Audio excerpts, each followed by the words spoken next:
네, 중국 반응 짚어보겠습니다. 이번 정상회담에서 중국이 가장 촉각을 곤두세운 부분, 바로 타이완 관련 공동성명 수위였는데요. 반응이 어떻습니까?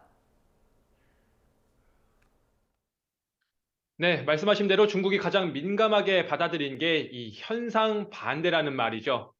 이 한미 정상의 공동 성명에 이 표현이 나오긴 했는데 타이완 해협을 콕 집어 말하진 않았습니다.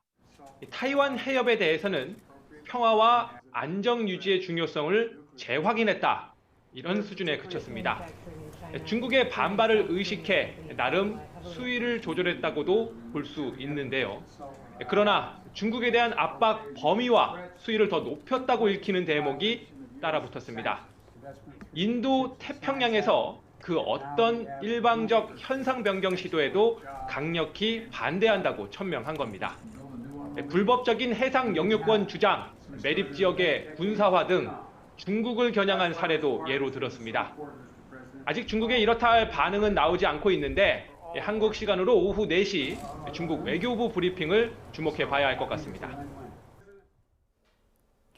네, 또 중국이 예민하게 반응하는 부분이죠. 반도체 통제 수출인데 어떤 반발이 예상됩니까?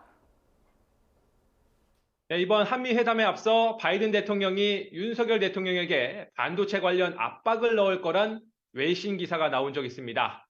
중국이 제재에 착수한 미국 반도체 기업 마이크론 대신 삼성이나 SK 같은 우리 기업이 중국에 반도체를 공급하지 않도록 손을 쓸 거란 내용이었는데요.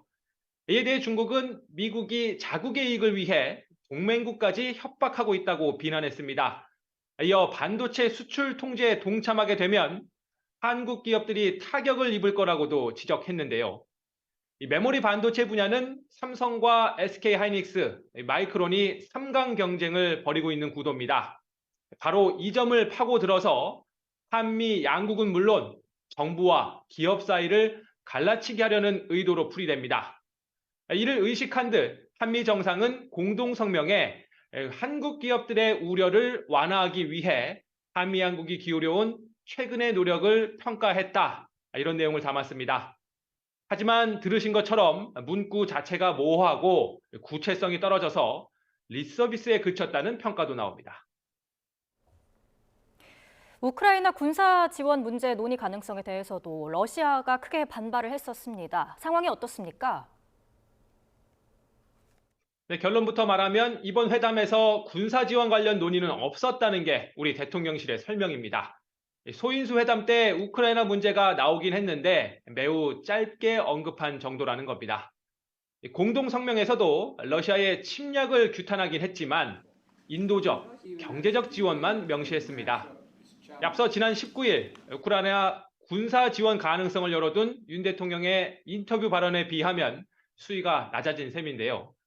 그래서인지 앞서 거칠게 반발했던 러시아 쪽 반응도 아직 나오진 않고 있습니다.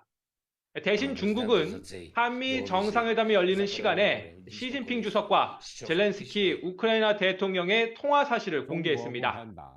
중국 관영 매체들은 협상이 유일한 출구라는 시 주석의 말을 전하며 평화 중재자로서의 면모를 선전했는데요. 영문판 글로벌 타임즈의 경우 중국이 대국의 책임을 보여줬다는 평론과 함께 우크라이나 위기에 불을 끄는 중국 소방관 옆에서 미국인이 휘발유를 갖다 붓는 만평을 싣기도 했습니다.